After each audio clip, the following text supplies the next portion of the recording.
अमृत स्नान था, प्रथम स्नान किस तरह का था, क्या कहिएगा? बहुत बढ़िया दिव्यता का अनुभव होता है। भारतीय संस्कृति के गौरव को देख रहे हैं लोग, लाखों लोगों की, करोड़ों लोगों की भीड़ है, चारों तरफ से उत्साह है, हर्षोल्लास है। इस हर्षोल्लास में लोग ठंडी भूल गए, सर्दी भूल गए, रात के 2 बजे से प्रतीक्षा कर रहे हैं संतों के दर्शन करने के लिए। यह अद्भुत दृश्य है, अकल्पनीय दृश्य है, और उन लोगों को यहाँ आकर के देखना चाहिए जो जातिगत भेदभाव करके और हमारे धर्म को दोष देते हैं कि हिंदू धर्म में जातिगत भेदभाव होता है, छुआछूत होती है। उनको देखना चाहिए कि लाखों की भीड़ में, करोड़ों की भीड़ में न कोई ब्राह्मण है, न कोई क्षत्रिय है, न कोई वैश्य है, न कोई शूद्र है। अगर कोई दिखाई पड़ रहा है तो केवल हिंदू दिखाई पड़ रहा है, हिंदू संस्कृति दिखाई पड़ रही है। अमृत स्नान है, किस तरह की ये प्रथा है या कब से चली आ रही है? एक समय था दैत्य और दानवों का युद्ध होता रहता था। दैत्य हमेशा जीतते थे और देवता पराजित हो जाते थे। भगवान की कृपा से उन दोनों ने समुद्र मंथन करके अमृत निकालने का संकल्प किया, और अमृत निकलने के बाद में दोनों में युद्ध हुआ, और उस युद्ध के कारण जहां जहां वो अमृत की छींटे पड़े वो प्रमुख रूप से स्थान हुए प्रयागराज, हरिद्वार, अवंतिकापुरी अथवा उज्जैन और नासिक, त्र्यंबकेश्वर। तो इन 4 स्थानों पर चूंकि अमृत की बूंदें पड़ी थी, इसलिए इसको कुंभ के रूप में मनाया जाता है, उन तिथियों में मनाया जाता है।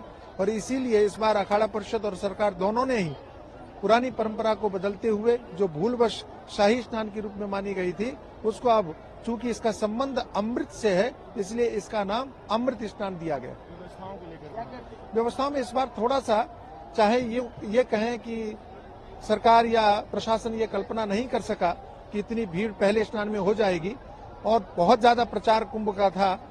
मुझे ऐसा लगता है कि प्रथम स्नान में अपेक्षा से बहुत अधिक भीड़ हो जाने के कारण, थोड़ी सी भीड़ के कारण अव्यवस्था हुई है, लेकिन जितने कम समय में योगी के शासन ने, सरकार ने अत्यधिक सुविधाओं से युक्त, संपन्न और स्वच्छ और सुरक्षित कुंभ की व्यवस्था की है, वो प्रशंसनीय, सराहनीय। महाराज जी, आज मकर संक्रांति की शुरुआत है, कहा जाता है कि देव, ननुज, किन्नर सब आज जो है स्नान करते हैं। बिल्कुल, ये इसमें भी कोई दो मत नहीं है कि आज मकर संक्रांति है। मकर संक्रांति का पर्व तो कुंभ हो या न हो, सदैव ही पवित्र माना जाता है। आज ही के दिन सूर्य राशि परिवर्तन करके मकर राशि में प्रवेश कर रहे हैं, जो कि हमारी मान्यता रही है कि सदैव ये शुभ हो, सबके लिए मंगलमय हो।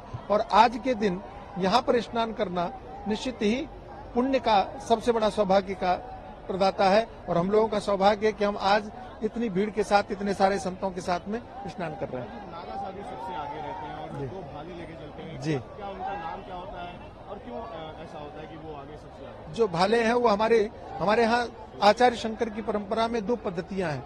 एक शस्त्र की परंपरा है, एक शास्त्र की परंपरा है। शास्त्र की परंपरा के संवाहक हम महामंडलेश्वर वृंद हैं, और शस्त्र की परंपरा के संवाहक हमारे नागा साधु हैं। उनको हमारे यहाँ सैनिकों के रूप में माना जाता है। धर्म की रक्षा के लिए वो सैनिक हैं।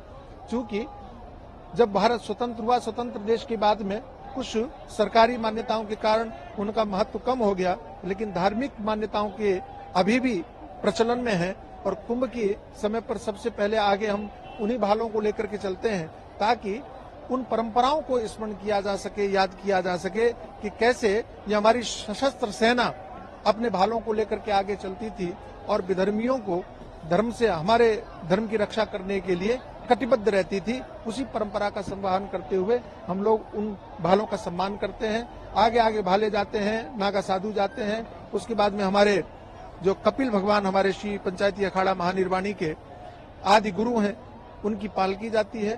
फिर हमारे अखाड़े के आचार्य महामंडलेश्वर, जो वर्तमान में स्वामी विश्वकानंद भारती जी महाराज आचार्य महामंडलेश्वर हैं, उनका रथ जाता है। उसके बाद में अटल अखाड़े के हमारे आचार्य महामंडलेश्वर स्वामी विश्वात्मानंद सरस्वती जी महाराज, उनका रथ जाता है। फिर क्रमशः जो पहले महामंडलेश्वर बना है उसका पहले, और जो बाद में महामंडलेश्वर बना है उसके बाद में, इस परंपरा से ये यात्रा संपन्न होती है। महामंडलेश्वर स्वामी चिदम्बरानंद सरस्वती